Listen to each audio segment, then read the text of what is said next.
Lieutenant Commander Data has scaled all available literature on parenting. Wesley Crusher is late for his haircut. And the word lol in Hindi means beloved. Hello, everybody, and welcome to the Seventh Rule with Cirroc Lofton. Hello, hello. My name is Ryan T. Husk, and today we're doing a review of Star Trek The Next Generation Season 3, Episode 16, entitled The Offspring, written by Rene Echeverria, directed by Jonathan Frakes. Very special thanks to Oliver James Manal for sponsoring this one. And this was March 10th, 1990. Where were you? We have a very special guest today. We are thrilled. We're over the moon. We are ecstatic. Rene Echeverria is joining us today. Thank you so much for hanging out with us, Rene. How are you today? Good to be with you guys. Good to see you. Awesome.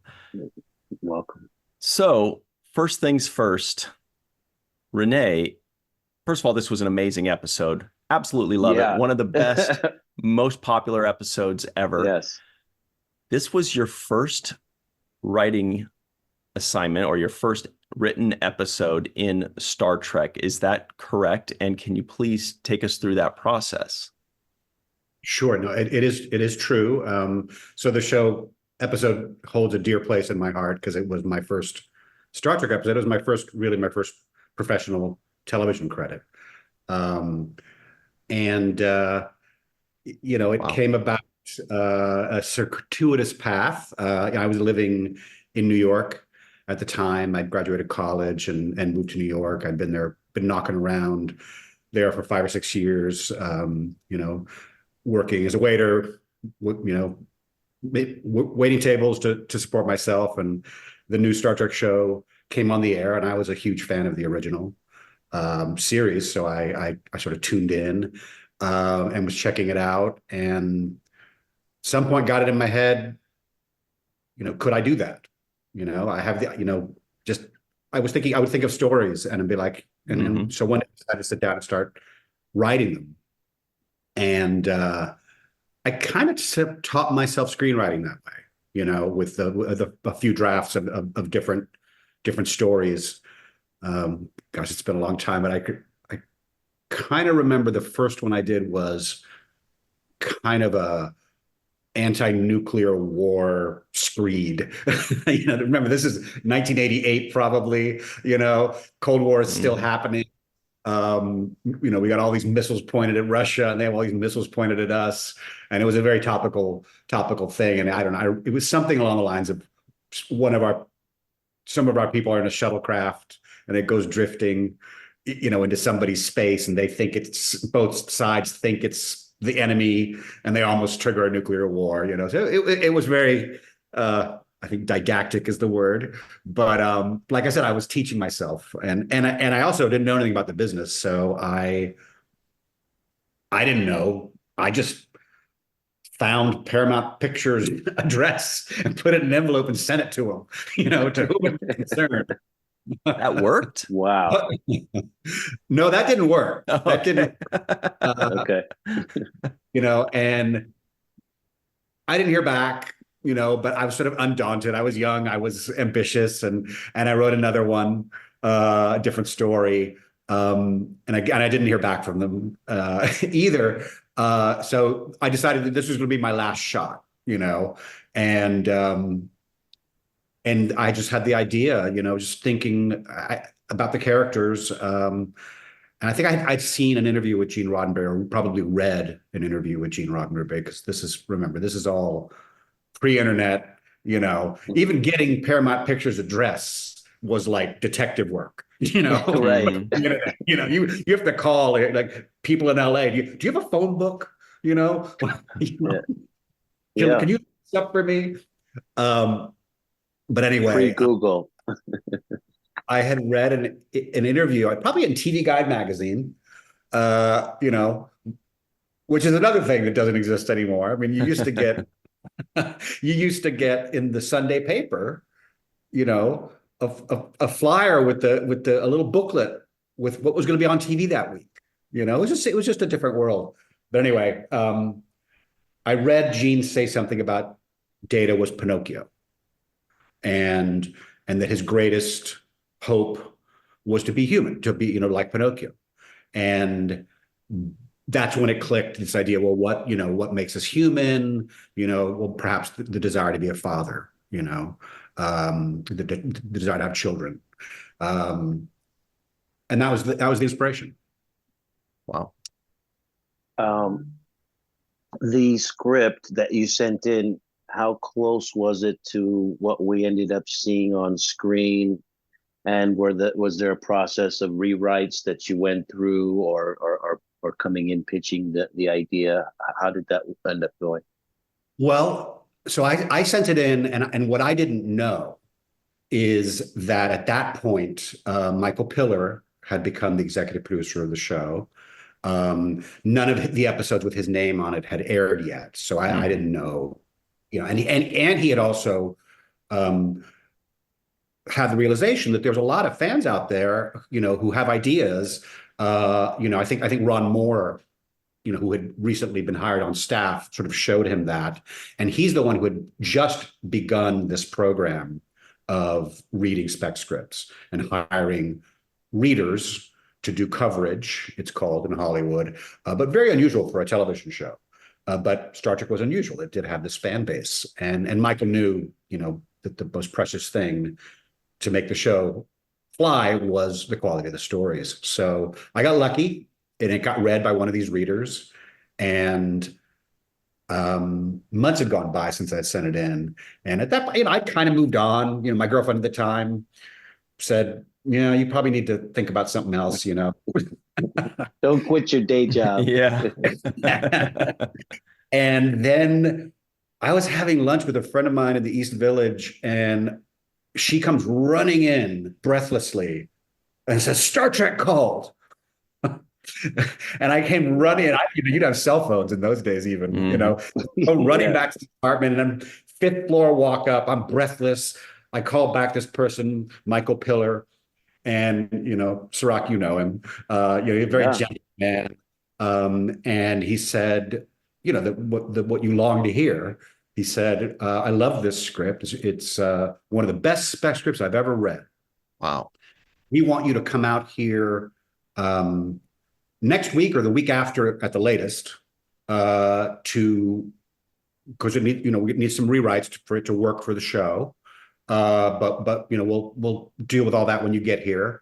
And I don't know anything. I'm like, well, do I have to buy my own plane ticket? And he says, "We'll pay you back." And where do I stay? I'm asking the executive producer, and I had never seen his name before. And I said, "Hey, by the way, last question. What do you do?" He goes, "Well, Rene, I'm the executive producer and I'm the head writer." And I'm like, "Okay, cool." That works. Yeah. He's like, "Well, Rene, you hope that I'm your new boss." That's right. And he was so patient with me, I have to say. So I flew out, and at the time, Ira Behr was on the staff of Next Generation. Hans Beimler was on the staff. Ron Moore, as I mentioned, was a staff writer. He was very nervous because he was on a week-to-week contract. So he didn't like me at all. He's like, "Who is this guy coming in here?" He thought I was out to get his job, and I was. But they basically told me, "Yes, we love it, but it has to completely change." So, and that was my, because I think in my original incarnation, to get around to your question, a couple things. One was that Data was the father and the ship's computer was the mother. So he had somehow combined the programming. And so there were some cute, funny scenes, where basically Data and the computer are arguing about how to raise her, but things about her choosing her appearance and her species and her gender, that was there. But the jeopardy came about because someone had implanted a computer virus in the ship's computer. it inadvertently got into her, and it was and computer virus, that was a new thing, that I had read about. As it turns out, they had already been working on an episode that hadn't aired yet, so they needed a new Jeopardy line. They were very behind schedule. This was, I think, late in the season. Everyone was being pulled in many different directions. The writers, they were sort of short-staffed. We had maybe 2 meetings in the Hart Building. And we basically didn't really come up with a lot. Ron told me later that when I left, all the writers turned to each other and said, "Oh man, that kid is so hosed." Because Michael at a certain point was like, "Oh, just go do your best. Go do." They were thrilled that it was going to be a bottle show. It was not. They were way behind, way over budget, so it was an inexpensive show to produce. It was basically 2 guest stars and some simple effects. And I went off and wrote my draft. And the main brief was, make sure you show us her growth. How she grows. It should be all about that. And maybe the idea of the malfunction was in there. I don't remember. But I sent it in with great high hopes. And then I got the call that you don't want to get. And Michael Piller called me and said, "Hi, it's Michael." And well, you know Cirroc, you know Michael, he gentle and kind, but blunt. And he goes, "Yeah, right to the point. Yeah, you kind of screwed the pooch here. I'm afraid. It just doesn't work at all. We're going to take it over from here." And then very kindly he said, "I think, Rene, I think maybe you choked a little." And I kind of bristled at that, but you know what he said? And he went on to say, he said, I gather this is probably the first time you've ever written something professionally. And I know that for the first time, someone's looking over your shoulder, whereas before everything you ever wrote, you did it for yourself, and this sort of abstract reader here, so I think maybe you choked, but anyway, and it was, I thought I had just gotten my big break in the business and I had botched it, so I was devastated. And the person who did most of the rewrite was Melinda Snodgrass. And I'm very grateful to her because, she could have easily arbitrated to add her name to the script. And I'm confident she would have gotten that in an arbitration. And the culture at the time was Michael really wanted people to arbitrate, for credit on things. He felt he wanted the credits to accurately reflect who did the work. And she declined to, and so it aired with my name on it. And it was my idea, and it had some scenes that I wrote, but the whole Admiral Heftel story, that was the new Jeopardy that they sort of sustained the hour, and then and a lot of the trajectory. I think Melinda was a parent. Michael Piller was a parent. Some grown-ups came in and wrote it. I was 20, I don't know, 27, 28 years old. I was a long way before I had my first child. So, and I think they brought a lot of perspective and a gentle humor about things to it. And it turned out to be very lovely.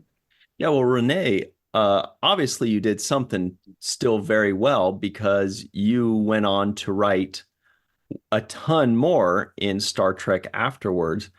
Was it immediate, or did you have to pitch again? What was the next step in you becoming more a part of the writers' team? I recall calling Michael Piller and asking him if I could pitch ideas, and he said, "Sure." And he let me pitch directly to him, and Wow. he listened and was like, "Yeah, that's interesting, but not quite. No, sorry. Yeah, no, I don't think so." And I think he gave me 2 20-minute pitch sessions. I was like, "Oh man," again, I felt like I had this opportunity. And then a few months after that, he called me. It might have even been the following season, the fourth season. He called me out of the blue and said, "Hey, Rene, it's Michael. We have a story here. It's dead. Nobody can figure it out, but I like the premise. It's about Beverly Crusher. We want to feature Beverly Crusher. We want to feature her skills as a doctor. We think the teaser is that we find some guy on a planet somewhere, and he's, half his body's ripped off. Just he's blown in half, but she brings him back to life. But that's all we got. That's all we got. So if you can crack this, I'll give you a chance to write it." Wow. That was Transfigurations. Very good. Very good. Yes, it was. It was. I've said this before. Michael Piller not only gave me my first big break in this business, he gave me my second big break when I met him. Big break. So he's a rare person in Hollywood. Mm-hmm. But I'm happy to talk about the episode as well. Maybe I shouldn't have divulged the paucity of authorship so quickly. I think that's I think, first of all, Rene, I think this is one of the best episodes I've ever watched. The emotions that I felt watching it were amazing. I wrote down a ton of lines from it. I thought it was just, the story was beautiful. It really was. Yeah. It was just so beautiful. And it brought me to tears. I was actually worried that I would be tearful just conducting this interview, because that's how I felt watching it. Specifically now as a father, it meant that much to me. One thing that I did love about it is, you mentioned Melinda, and to her credit, Measure of a Man is also one of my favorite episodes of this series. And so this is up there with the best episodes I've seen so far of The Next Generation. This is just great science fiction. And what it does is it paints Picard in a very good light, because he is in defense of Data and the rights of sentient beings. So I think that's one thing it accomplishes to a high level. The portrayal of Picard as this person who stands on righteousness, even willing to sacrifice his own career, per se, in Starfleet to make this point. So I thought that was great. The idea of parents was just amazing. But I wanted to talk specifically with one thing that ended up becoming a very relevant issue in today. And that is the idea of choosing gender as a person, having the ability, the right to do that. And I thought how prescient for this to kind of cover that subject matter when it is a very serious issue that we deal with today in society. So I thought that was one of the main home run topics that I could not believe that you guys were talking about, 30 years before it was even really an issue, or 20 years before. Yeah. So tell me about that. Well, part of that was, and you're right. I think part of that was that it was 1988, 1989. I was living in New York City. I was living in the East Village of New York City.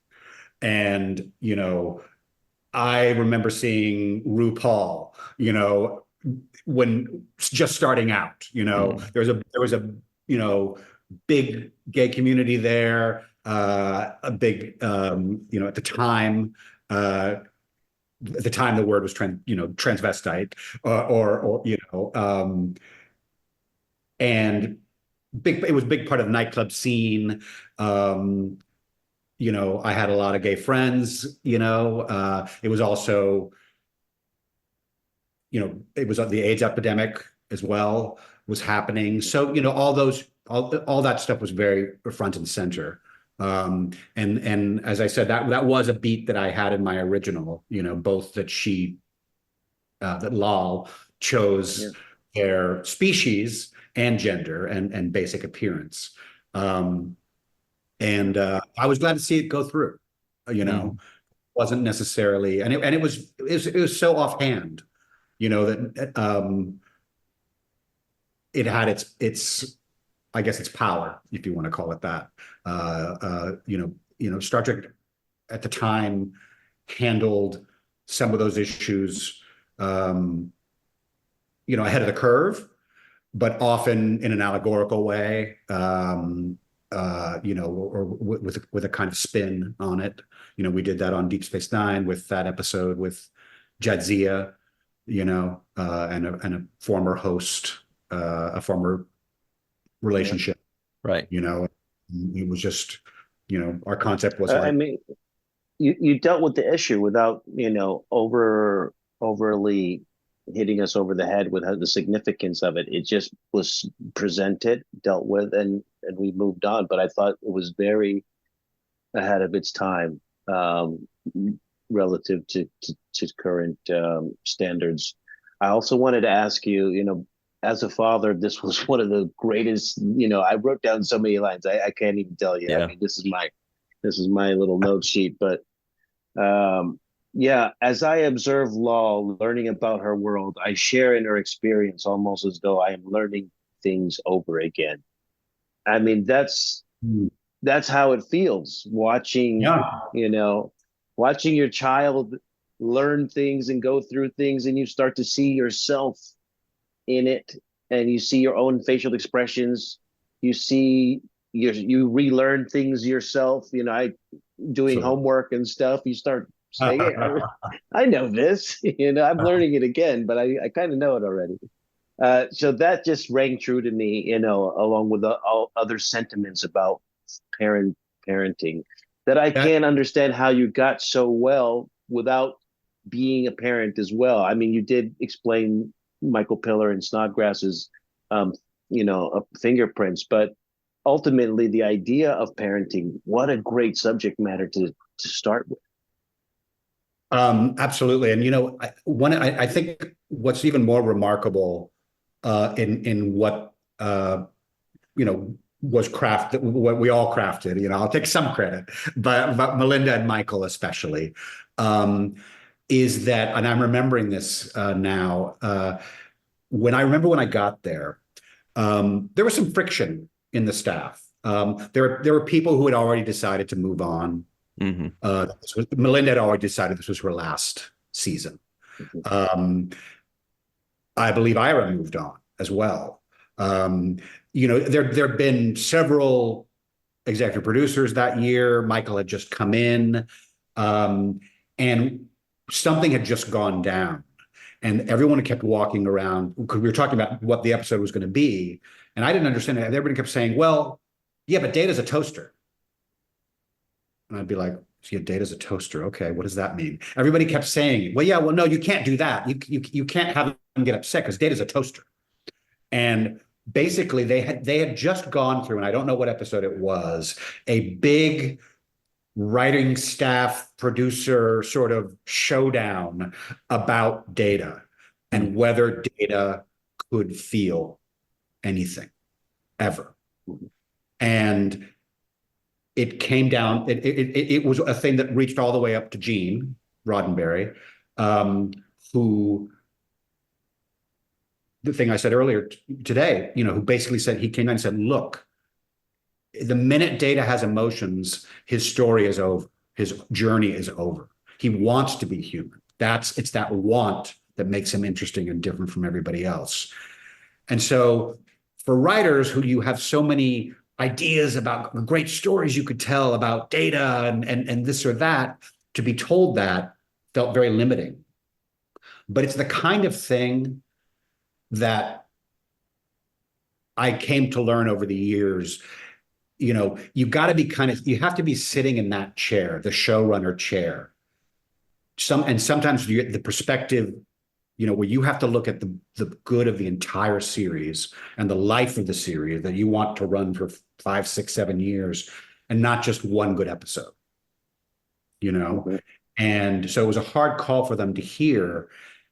But the challenge was how do you create a compelling story about a toaster having a child, as they called it?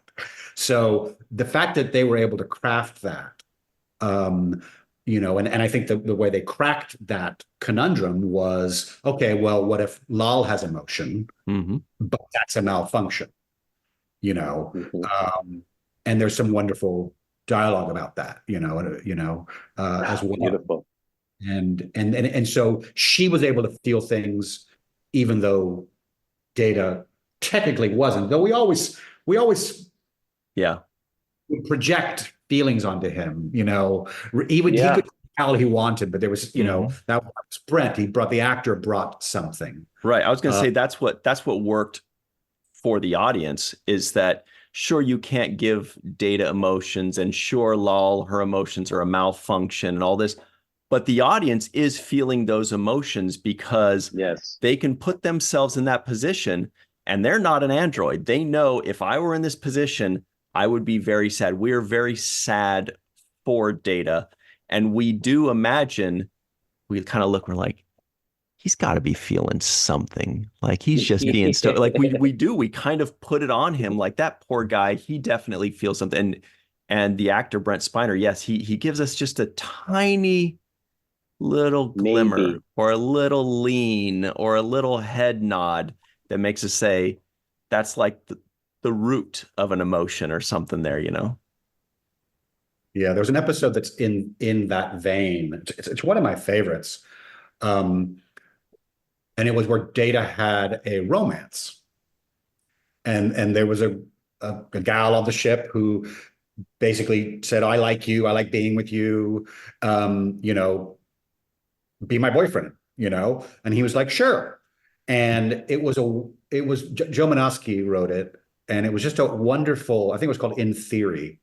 And it was a wonderful, because Data at the end of the day, he didn't feel anything, and he was just doing it because he thought it was interesting, and she was nice. He liked her. Did he love her? No. And she realizes that and breaks up with him, and he's not even sad, and she's kind of realizing, that the whole thing was her own. It was her neediness that, I don't know if you guys remember that episode, but it's a small gem. I do vaguely. I remember Data. I think he's pretending to be mad in an argument just because he thinks that's how humans are supposed to feel. Or basically, he's going through the motions for her Right. benefit. And then she ends up kind of finding out, wait a minute, you're not really feeling anything. You're just going through the motions. But it's sad. It's funny. We go through the whole gamut of emotions because it's a great script. Yeah, it really was. Well, we only have a minute left with you, Rene, but sorry, Cirroc, I know you're about to say something. I just wanted to double congratulate you on this episode. I mean, it's so fantastic. Like I said, moved me to tears, had me laughing. Literally, I was laughing a few times out loud. And as I was laughing out loud, I wrote down LOL, and I realized, well, that's law. So thank you for the laughs. Thank you for the cries. I just feel like you really gave us something special that is in the vein of like, The Visitor. Even though it's telling the story of these androids, it talks about the story of being a parent more than anything. And I think that's one of the real gems that I walk away with. I also wanted to ask really quickly about Jonathan Frakes. Was that a luck of the draw that you get Jonathan Frakes to direct this episode, who has this sensitivity with with his directing style and with getting the best out of actors? It was my first episode. It was also his first episode as a director. Yeah. It was a very lucky match because it was, simple, and for your first episode, it's like, hey, it's about actors, it's about performances, it's not about getting fancy, so in that regard, and obviously he went on, it was just something he thought he wanted to try, and he went on obviously to probably be the most prolific of all of that Star Trek actors in terms of directing, so yeah, he really is. I agree 100%. So I mean, what a great match for you both to have your first on an episode as really remarkable as this. Very few episodes move me to the level of tears that I watch. Very few.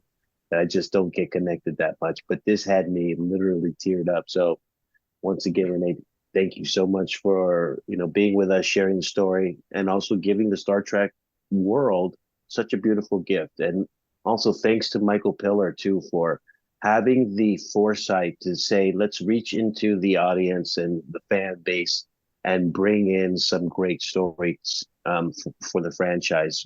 Amazing for Michael Piller to bring that also contribution to this Star Trek. And the humanity to do so as well. Because a lot of times you give somebody a first chance, and Rene, you say you felt like you botched it. A lot of people would have just moved on, but he was like, you know what? I'm going to give this guy some more opportunities because he's got something. You wowed him initially. He didn't let that go. And I do think that's great by Michael Piller. I wish I'd known him. He seems like an amazing guy. But Rene, thank you so much for joining us. We've been singing your praises for years. We will continue to do so, but it's so great to finally have you on our show. We really appreciate you, your work, and your time today. Thank you so much. I really enjoyed it. It's great to meet you, and it's good to see you again, Cirroc. It's been a while. Thank you, Rene. Well, it's been too long. But I'm glad that I finally got to watch these episodes and give you your praise because, the running joke was that none of the actors could identify who the writers were for a while. And now I know, Rene, it's you. You gave us some beautiful gems. And I'm glad I finally get to say that to you in person, that I love your work, big fan of your work. And thank you. Thank you. Great. Now, everybody stick around. We will be right back on The Seventh Rule. Hello, everybody. Welcome back to The Seventh Rule with Cirroc Lofton. Hello. We've got the Trivioids coming up in just a second. But before we do that, very special thanks to Oliver James Manal for sponsoring today's episode, this week's episode. We really appreciate it. Great episode. Here are the Trivioids of the week, of the episode. Commander Riker is away on personal leave. That was interesting. Enterprise is charting the Celebi asteroid belt. Ever since Data has come back from that cybernetics conference, he spent every off-duty minute in a lab. There was a new submicron matrix transfer technology introduced at the conference. Data has scanned all available literature on parenting. That was cute. Data teaches Lal to blink. Wesley Crusher is late for his haircut. And the word Lal in Hindi means beloved. All right. So much to talk about. Man, Rene was awesome to talk to. So glad we finally got him. And watch his new show, Carnival Row, which he was plugging a little bit on Amazon. So I think there's another season coming up of that. So season 2, I believe he was saying. So definitely check out Carnival Row. We didn't get a chance to talk about that, but hopefully he will be back and we can talk about it with him next time. Thanks for pointing that out. So, all right. Riker, when they first started off with Riker is away on leave, my first thought was, oh, is this just like a non-Riker episode? And the writers are telling us this ahead of time, like maybe he's going to get married or, there's something, in which case I'm like, they don't necessarily have to tell us. But then towards the end of the episode, when he shows up, I'm like, I get it. They wanted to specifically let us know he's not here so that when he shows up, he's like, God, I just show up and the ladies, they must have missed me. Hey, what a guy. Yeah. It was his cameo was the best in this episode. What a moment there when Data kind of calls him out and says, Commander, what are your intentions with my daughter? That was hysterical. Also, before we get too deep into all the millions of things we liked, did you recognize the actor that played Lal before Hallie Todd, before Lal picked her gender?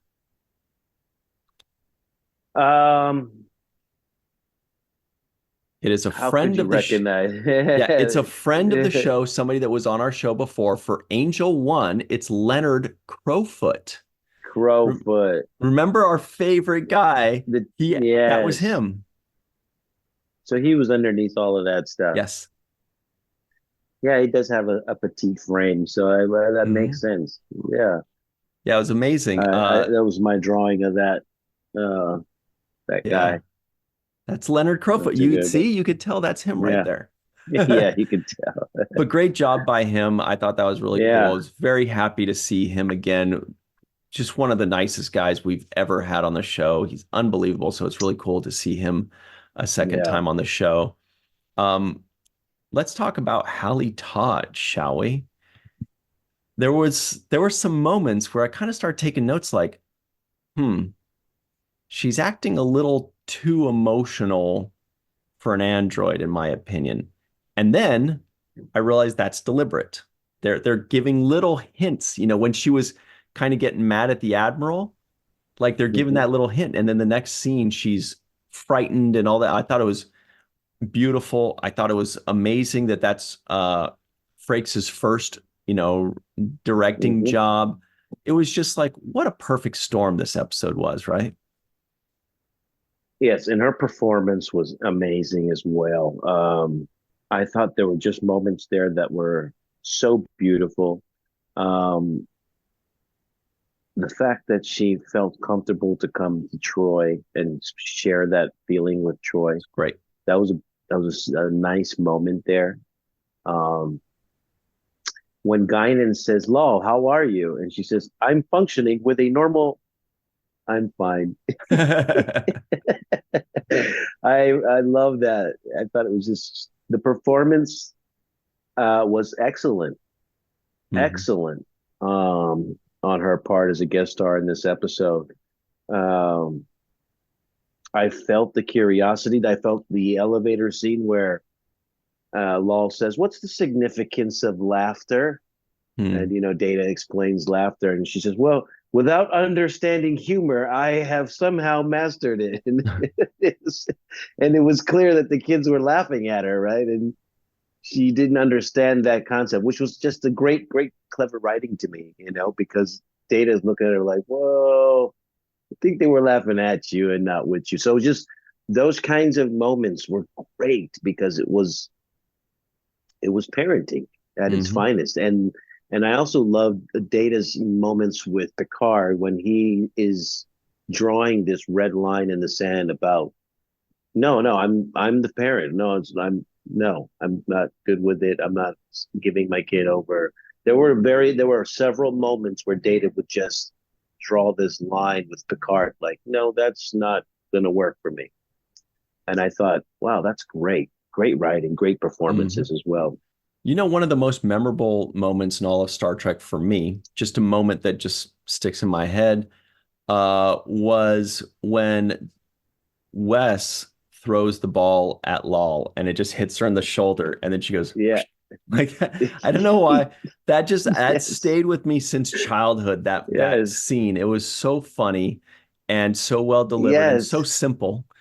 Uh, The okay, drinking scene too was also on yeah, that level where yeah, she drinks and then it just there were some amazing things. Also, I do want to mention we talked about this during the break, but Whoopi Goldberg did, I thought, her best performance to date when Lal says, "Father said I would benefit greatly, or whatever it was, from working.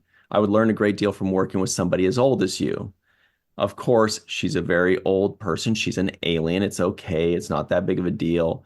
But we all know what the emotions there were, and we all know the innocence of Data telling her, "Oh, she's very old. You will learn a lot from her." I mean, it's all very innocent, but it's hilarious. But the main thing was Whoopi Goldberg's look that she gave. She trusted the camera to pick it up. She trusted the audience to get it. She didn't overdo it. She didn't oversell it. It was a perfect acting clinic in one 3-second reaction, and the delivery of she looks at him like and then she goes, "You're hired," with that, like, all is forgiven, you're hired, kind of.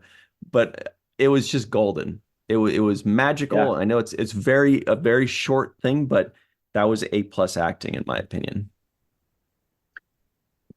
I wrote the same notes down. That working with someone as old as you line was just like, it was like beautifully delivered. The reaction shots, even from Data's perspective, when they had the close up on Data, he kind of was like, yeah, that's what I said, and it's a matter of fact that you're old. So he was also delivering Yes, yes. his facials as well, while Whoopi was giving her look of like, uh, I got you, buddy. I hear what you Yeah. said. Yeah, he's looking at her like, Uh, yeah, that's right. You've mentioned it yourself. You're very old. yes, yes. So I thought that was great. Like I was telling Renee about the way it makes Picard look when he was having those scenes with Admiral Half Off or Half Tail. Half off. Yeah, he was being a real half off, if you know what I mean.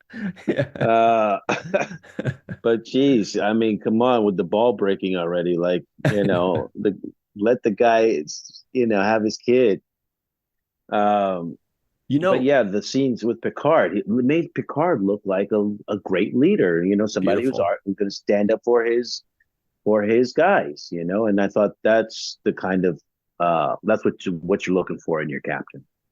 I have a confession to make, which is when I was watching this episode, especially in the second half, when Picard was having those conversations with the Admiral, and then he was coming back and having that conversation with Data, and he was taking the opposing view with both of them, you know, which is a great way to go. Mm-hmm. He's trying to mediate. He's trying to figure out the right answer. He's trying to, do it well. And it was so beautifully written. And I thought when those things were happening, I said, this is written in Melinda Snodgrass's voice.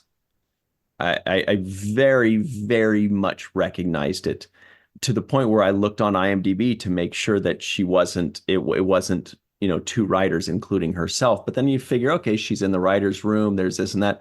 Or maybe it's just a coincidence. Maybe it's my imagination. So I thought it was really interesting when Renee told us that she had, in fact, massaged some things, added some things. Her voice is very Yeah. recognizable. And I think it's just a Mm-hmm. travesty that we don't have her throughout, the next generation. Especially in the defense of his crew. The Mhm. voice of Picard defending his crew unmistakably Melinda Snodgrass. She is putting a level of integrity into Picard's character that is not emphasized as much in certain other Mhm. situations. She writes words that good actors love to say. You could tell that the lines she's writing, he's looking at this and he's going, yes, this is a gift. This is a gift that I will really enjoy performing. Yeah, great stuff. Good stuff. Yeah, and those kinds of lines, I wrote a few of them down, but like when Law was asking about what is my purpose to Data, and he says our function is to contribute in a positive way to the world in which we live. Mm-hmm. I thought that was just a great summation of life in general. And those other moments there too were like the struggle to strive to be more than we are. Sentient is the awareness to question and examine your perceptions. There were a bunch of these lines throughout this um, episode that I thought were just excellently Mm-hmm. delivered, thought provoking. Um, and yes, the question of parenting, the question of life, the question of being sentient. These were all very serious topics being addressed here, which is also similar to the themes of Measure of a Man, which is almost like this is like Mm-hmm. Measure of a Man Part 2 to some degree, right? Totally. Totally. And Yeah. Look, I found it to be, I put in my notes that it was brilliant to have Lal in 10 forward with Guinan. I thought that's a brilliant idea. That is the perfect way for her to learn about humans, right? Or about people in general. Guinan's not a human. Not everybody's a human there, but she's there. She's observing people when they are off, when they're just being people. And that was such a smart move, just like it was a smart move for her to then go to Counselor Troy when she felt fear. I thought that was a very good use of Troy and Guinan. I can't say enough great things about this episode. It made me laugh several times. I thought about you, Cirroc, a few times. Ryan thought of Cirroc when, I feel like that's every episode. There's 1 to 4 times where I think of you, and towards the end when Data is having his moments with Lal, or when he's fighting for Lal, or when he mentioned, like, he says, well, I don't think that, the Admiral had much experience as a parent before he had his children, or whatever his exact line was. These are all such smart lines, and I felt like, I wish I was watching it for the first time, because I can only imagine how it hit for you when you were watching it the first time. Yeah, I was blown away. The scene where Guinan and Lal are in 10 forward and they're watching the couple kind of in the corner schmoozing with each The other. I thought that was canoodlers. it. Yeah, I thought that was another great scene because she's like, they're communicating telepathically. And Guinan's like, they're thinking the same thing, if that's what you mean, He's biting that female. Yeah. And then she's like, where are they going? And she's like, a guy is like, well, your dad's gonna have to tell you about that. Yeah. Very good scenes. Yeah, and then when it got down to the moment where, the redemptive moment for Admiral Half Off or Half Tail, his redemptive moment was after the surgery, right? Or Right. during the surgery when he offers to help Data kind of perform the surgery, and then he comes out and he has that speech about Data trying everything he can to save her, and I never seen somebody's hands move so fast, and all of that. Yeah. That was when they gave some redemptive qualities to the Admiral, which I was beginning to really say, why is this jerk in charge? But then he seemed to have turned a corner, and I grew a heart somewhere in that laboratory when they were doing that surgery. He was moved by But Data. He was he was moved by moved. Data, just like we were hearing the story, which is Yes. again us, kind of personifying Data. We're putting our own emotions on him. He doesn't have emotions, but we feel like he does, because he's saying, I've never seen anybody move so fast. His hands were moving so quickly, trying to stay ahead of it. We're picturing that a parent would do anything to save their child. Like we hear of parents like lifting a car to get their daughter out from under, or, Yeah. just amazing feats, and of not giving up, of trying so hard. So of course that's Data being an android, but we hear these stories, we recognize it, and we feel the emotions that anybody would in that kind of situation, even if theoretically the character does not. Yeah, and that guy did a couple of things that I thought were really big digs in this episode. The Admiral Halftel, who actually did a good job because he's there to play the role like that, and he did a very good job as far as what Yeah. he was asked to do. But one of the things he says is, you haven't been taught about selective judgment in the verbalization of your own thoughts. And he's telling Law, like, you need to watch what you say to me, Yeah, type thing, yeah, right? yeah. And Ooh, then, yeah, that was a little sharp there. that was sharp. And then he says something to the effect of 60 trillion calculations, and you got her working as a cocktail waitress. Another dig. Then he tells the Picard, "You're not a parent, Captain." Another dig. It was just like there was moment after moments where he was just taking shots at everybody.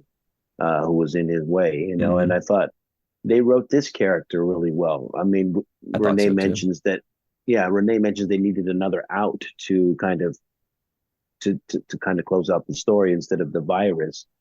So this was a very good out. I thought this admiral, his presence, him saying we need, to study her at this facility. I thought very good storyline, very good way to expand the story.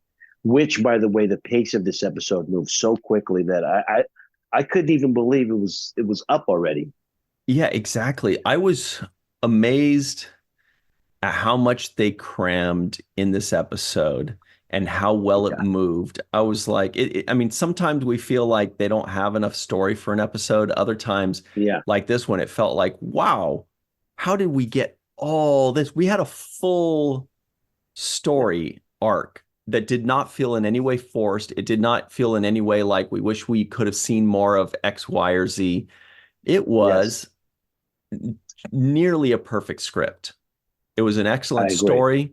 It Yes. moved very quickly. That's like a clinic on how you write a 43-minute television episode. 100%. I didn't miss a second. I love the whole like trying on different looks, like, oh, an Andorian female, a human Mm, male. I thought those were just amazing. I mm. love the whole congratulations, Data, it's a girl. I mean, there were just so many good lines. And even the opening scene where Wesley, Geordi, and Troy are walking down the corridors, and there's that sense of camaraderie between them. Yeah. Like Geordi's like, "How do you know it was locked all the time, Yeah. Wesley?" You little rascal, Wesley. He's like, oh, I don't know. Very So good. those Very, moments, yeah. levity, Hmm. um, And it and built they even the managed to squeeze tension. And Worf's voice into it. I didn't see Worf, but I heard his voice. yeah, we saw him at the very end only. Yeah. Okay, Only at the okay, very end, because I was watching for that too. Like Worf and Geordi were at the very end when Data walks in and they said, we're sorry for your loss and stuff like that. But I okay. also wanted to mention Picard and Halfwit. What was his name? You Half got me, tell. Halftell. You got me all shook up too now. When Picard and he and Data were having their meeting, and Halftell was saying every parent must let his kids go. And then Picard's like, but this is not the time, damn it, things like that. Hmm. And then Data saying, this is my duty to raise my child, not Starfleet's. Great. And then Hmm. Halftell says, then I regret that I must order you.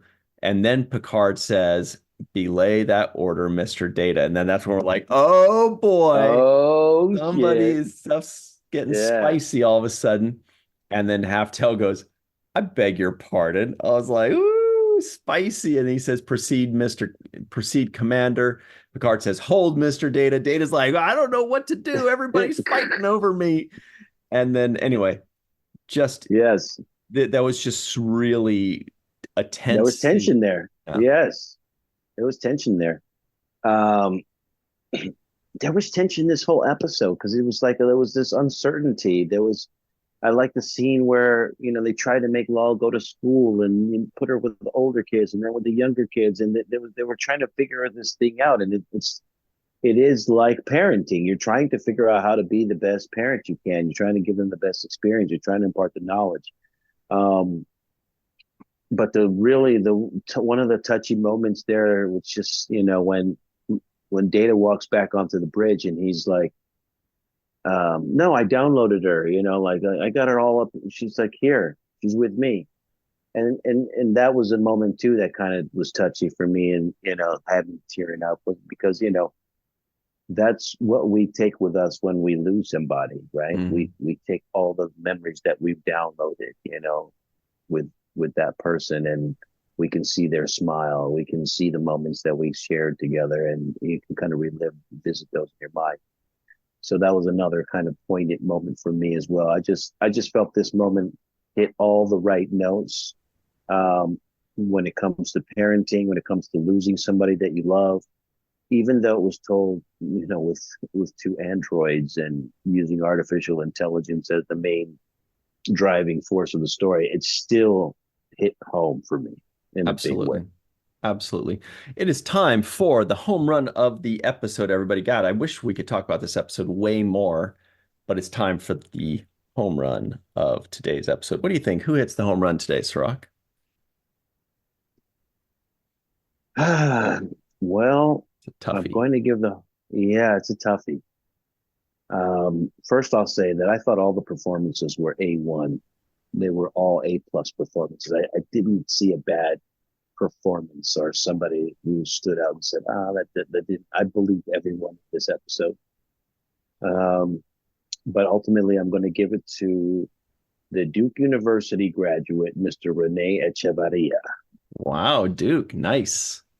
Yeah, shout out to Dr. Mohamed Noor. We have another Duke guy in the house. But I think Rene hit it out of the park. I think this is one of the best episodes I've seen so far. I'd put it in my top 3 list out of the episodes we've reviewed so far of Next Generation.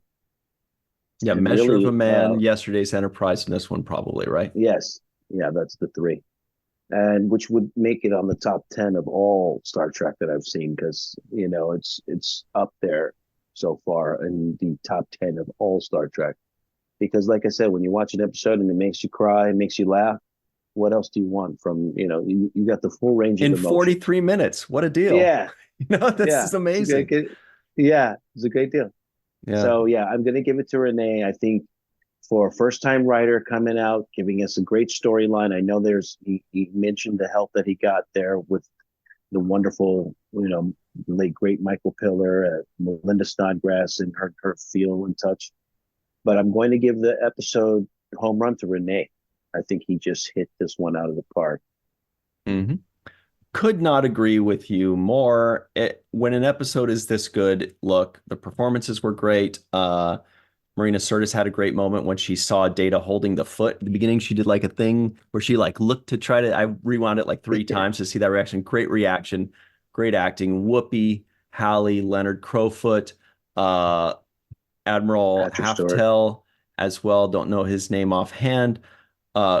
Great directorial debut by Jonathan Frakes. But when you have an episode that is this beautifully written, that really is the bread and butter of this episode. And so absolutely it goes to Mr. Rene Echeverria. If you want to say that Michael Piller and Melinda Snodgrass were on base and he hit them home or vice versa, I don't know. But the writing is what did it for this episode.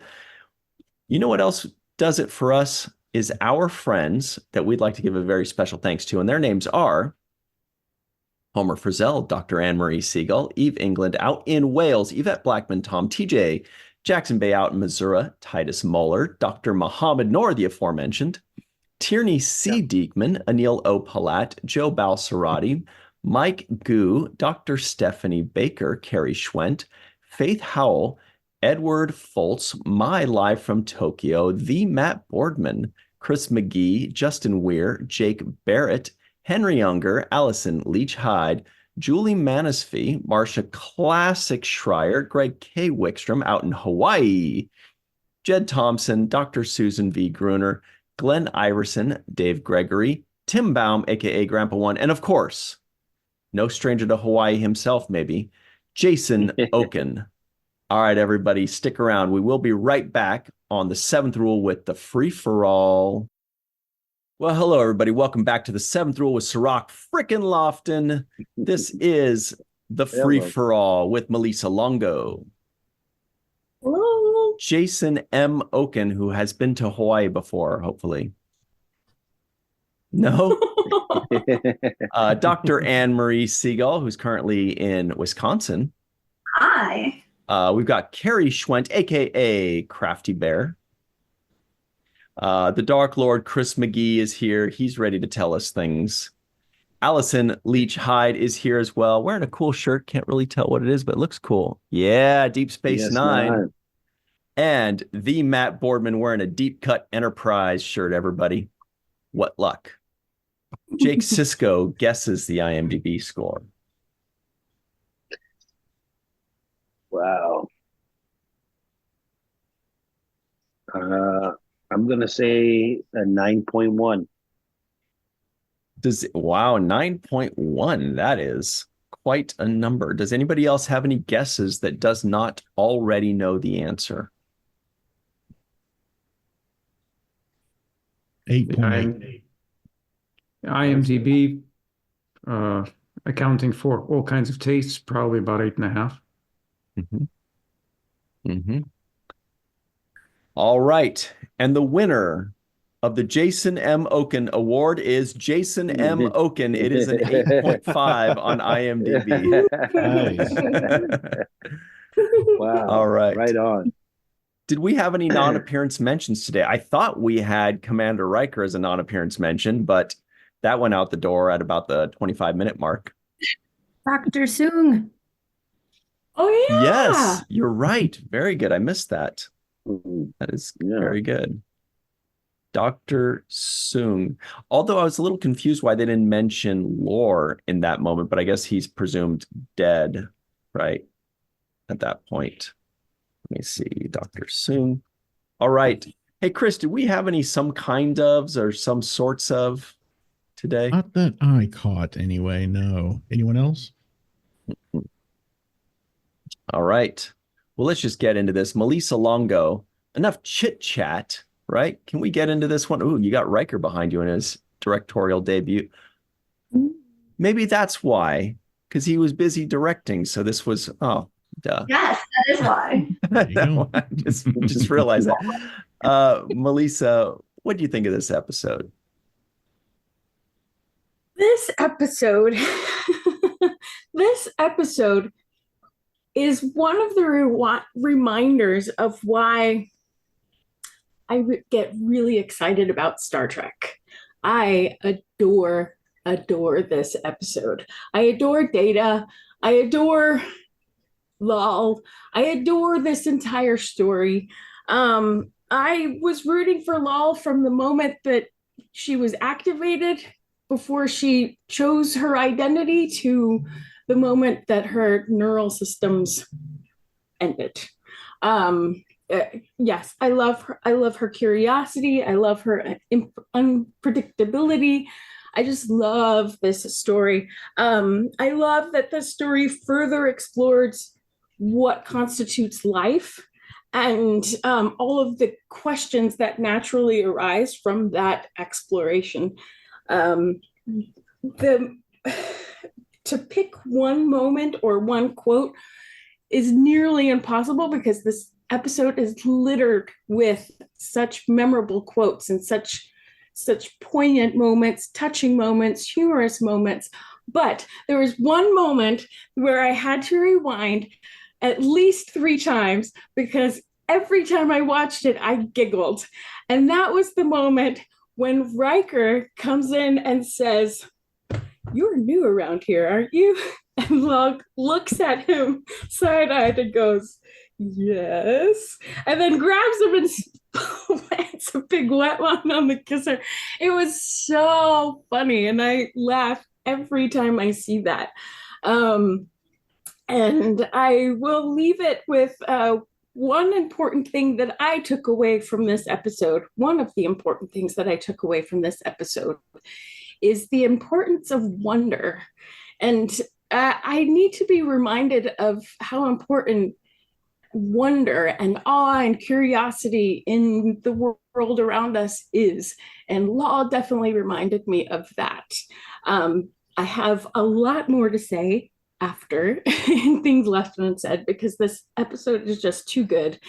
And I have some questions for everyone for things left unsaid. So, yeah. That was positively wicked when you went like this. There was something going on there. Thanks very much, Melissa Longo. Jason M. Okun, who's never been wicked a day in his life. What did you think of this episode? Well, it's certainly one of those episodes that I think people think of when a 3rd season of Next Gen is brought up. It's certainly one of the highlights, and it's a wonderful, wonderful character story. And obviously we have themes of, what it means, to be a person. What does it mean to be alive, and and individuals' rights. I mean, all of that is discussed, but we've seen that in The Measure of a Man. But this is more of a character story. If you compare the two, maybe there's a lot more sort of themes raised in The Measure of a Man, but this connects more on a personal level, and I think to a great degree, at least the way I saw it this time, is it really is carried forward by the performances. And that to me, was highlighted after I read the script, because it really looks even better than it is on the page, which is kind of the opposite of what I've seen, some other times. I mean, a lot of it is, a lot of credit goes to the actors, Haley Todd and Brent. I don't think it's certainly one of his best performances throughout the entire run. Sometimes being understated. And if you know what Brent is like in real life, it's sort of anti-Brent if you kind of look at this, at the performance itself. It's a wonderful performance. And to see essentially a bottle show when there's just talking throughout the entire episode, and it captures your attention, and you sit and you look at it right throughout. Now that there's nothing to nitpick, and you can do that, and we can talk about other things later. But it's certainly a wonderful hour. It's to a large degree, it's a tearjerker. It has a sad ending, but sort of a happy twist that not everything is lost and Data retains the memories. And it's just a wonderful hour of television. Yeah. Thanks very much, Jason M. Okun. Yeah. Lal is not lost. You can see her anytime on Paramount Plus. So Dr. Anne-Marie Segal is here. What's up, Anne-Marie? What do you think of this one? First time watching it? Well, first of all, I'm like, I don't know what to do about the lighting in here because there's about to be a blizzard. But Wow. yeah. No, I love it. And I actually, after STSF, I was like super like, I need to watch Star Trek, especially a Data episode. And I looked at our upcoming schedule. So my dad and I watched it, and it was just like so fun to laugh, like at Lal and Riker, like the first time I did like a million years ago. But yeah, I mean, it's just a beautiful episode, and if you're not crying at the end, like you're probably not even a soon android. Yep. Great stuff. Thank you, Dr. Anne-Marie Segal. Great episode for the whole family. Carrie Schwent is here, aka Crafty Bear. What's up with you, Carrie? What'd you think of this one? This one is another just absolutely fantastic one, and as a parent, it definitely hits close to home, and is another one with the deep dive that has points that definitely hit very close to home. As someone who had, for a brief moment, their child actually taken away from them, very briefly. I've talked to other people about that, so we won't go into any further detail on that. But the admiral that shows up and wants to take Lal away, I just like, nuh-uh, don't you dare. I mean, I like you as an actor. You're in that excellent Dr. Quinn episode that Robert O'Reilly is in, and I love listening to your voice, but you have just such a punchable face in this episode. But I love so I've got both offsprings behind me. I've got Lal and my own offspring here on my other shoulder. And when Data's describing watching Lal learn stuff and enjoying watching her figure out her world, reminded me of the first time I took Vincent to his very first concert. He was about 7. We took him to see the Eagles, and I think I spent half of the concert watching him watch the concert. He was just having a blast. He loved the Eagles. He knew all of the lyrics. He was singing along the whole time. It was just so adorable. Episode is definitely a roller coaster. You're 1 minute you're laughing your ass off, the next at the end you're bawling your eyes out. He's biting that female line has been a favorite of my husband since before I met him, and has been a part of his sort of vocabulary, and it's become a part of ours. We'll be watching one TV thing or another and somebody else smooching, and we'll both say it at the same time. Just absolutely hysterical. definitely a staple. Probably my favorite line in probably all of Star Trek. Every single season, anything Star Trek produced, that line is the number one in this particular household. Oh, Yep. Got all that. I got all that. Okay. So to end my time, I will finish with my limerick, and I was gonna come at it from Law's point of view, but then it ended up sort of coming more from Data's. Human behavior can sometimes be strange. Just when you figure it out, it will change. But we never stop trying to find help worth applying. Some things they do, though, cannot be explained. And great Guinan was an stuff. excellent teacher. Yeah, she was. Thank you very much. Carrie Schwent, aka Crafty Bear. The Dark Lord Chris McGee is here. What's up, Chris? What'd you think of this one? Oh my goodness, the Offspring. Well, Rene Echeverria absolutely knocked it out of the park with his first Star Trek script, and Frakes did an amazing job during his directorial debut. Such an incredibly touching, sweet, and highly emotional episode. Acting by everyone is fantastic, the writing superb, of course, and the story unforgettable.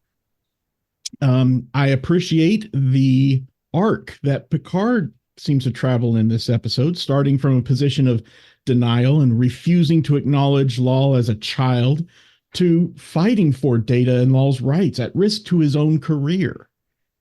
It might even be the tipping point of Picard finally discovering what he's been missing by not having children of his own. Something worth maybe remembering for later episodes. On a lighter note, this is our third review in a row where we get yet another relatively meme famous facepalm-ish. And of course, as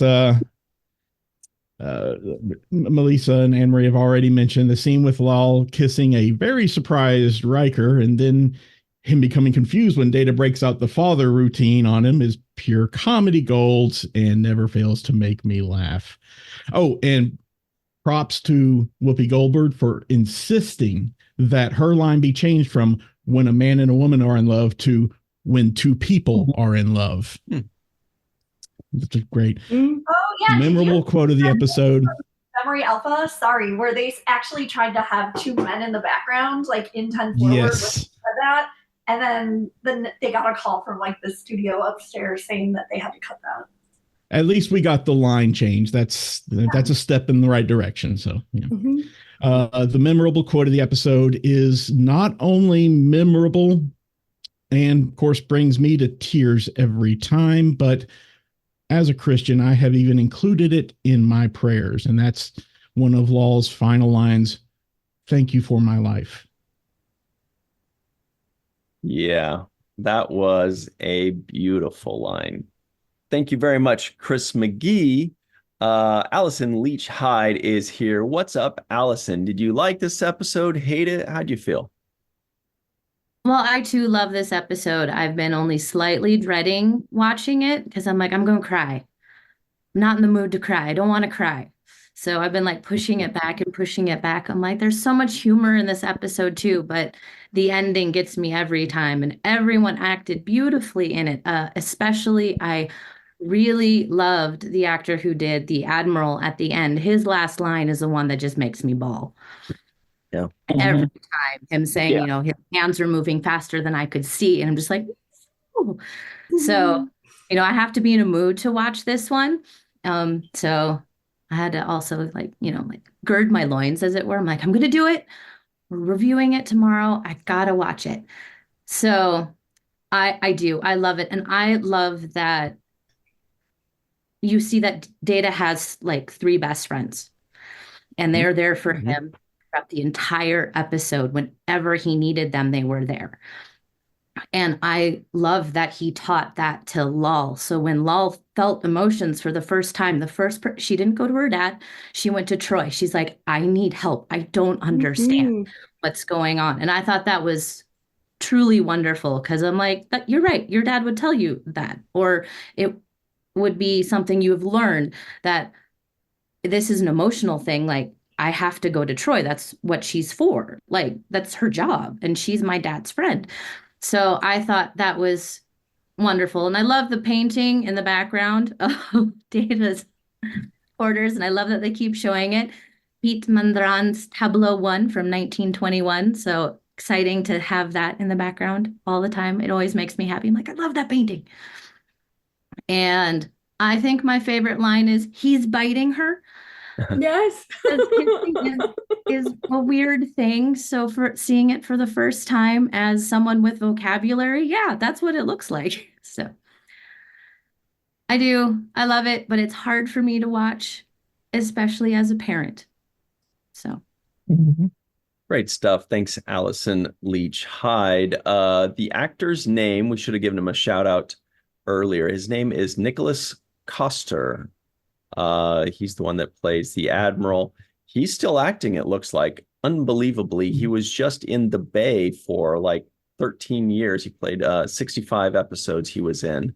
He played Jack Madison in the Bay most recently, in Lessons in Chemistry and The Rookie. Anyway. And he was in Lessons in Chemistry? How did I not yeah. how did I miss that? I love that. And Dead to Me, which was a pretty good show as well. Anyway, the Matt Boardman is here. What is up, the Matt with the cool shirt? What'd you think of this one? Well, this is a top episode for me. Absolutely. It never fails to invoke emotions in me. And whether it's, as a parent, whether it's as someone who has parents who, it makes you think. It makes you think. I mean, you watch Data, and this is what I love. Original series Star Trek, we had Spock, who is that lens that we view Star Trek through, or humanity through. Next Generation, we have Data, and I mean, it makes you think about what does it mean to care for another person, to help. At some point, I would imagine all of us have had an opportunity. Excuse me. Whether it be our own kids, whether it be a sibling, whether it be, I don't know, somebody that we volunteered to help, a niece, a nephew, or whatever, that we have had these experiences with, and that make us re-examine what it is, as Melissa said, that wonderment of our life. And freaking Chris, man, every time that final line by Lal, never, it just, oh gosh. Yeah, I felt like the acting was A+ too. I didn't see anybody who didn't do a great performance in this episode. I thought everybody was fantastic. Patrick Stewart was excellent. Whoopi was amazing. Brent was probably one of Brent's best, even though he's had other moments where he was really great.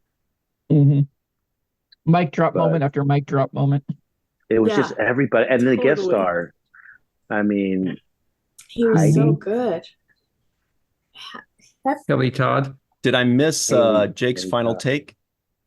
No, we haven't done that yet. No, I haven't done it yet. Jake's final take. Well, I think everybody really said, how you feel when you watch this episode. It's one of the things that was revealed to us when talking with Rene was that he wasn't a father yet, what he thought of this idea. And I thought, wow, how clever of you to think of something that would be so emotional. And the subject matter of parenting is usually something a non-parent doesn't think of, so kudos to him for coming up with that idea and saying, hey, this will be an issue that would be good to time to dig into. When Lal at the end says, I love you, Father, I'm totally tear jerking at that moment. And I want to say part of me feels like, I don't know, I walked away feeling like Data loves Lal, even though he didn't say it, and he says he's not really able to process or comprehend love, but there was a love there because he was fighting for Lal like a parent fights for their kid. That's one of the biggest signs of love, is like refusing to part, doing everything you can to save them, trying to show them the world experience, share what knowledge you have with them. I mean, these are the expressions of love protectiveness, these are the expressions of love that we all kind of do. And he was doing those things without actually calling it love. Like Beverly said.